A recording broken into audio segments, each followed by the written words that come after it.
Every case of RSI is different. Every person with RSI is different. And for some people, this won't be possible because their injury is too much. But if you can still iron, here are some ways to make it easier for you. So the first thing to consider is the iron itself. If something is too heavy, it's going to be too much of a problem just to set everything up.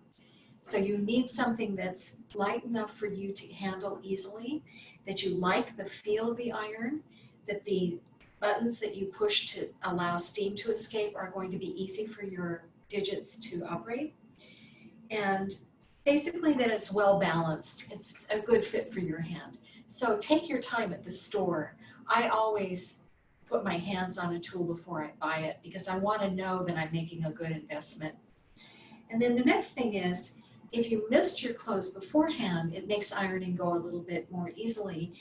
And I recommend that you use a spray bottle with the trigger like this one, rather than the kind that has the button on the top, because that can be very tiring. It's just not the best position for your hand.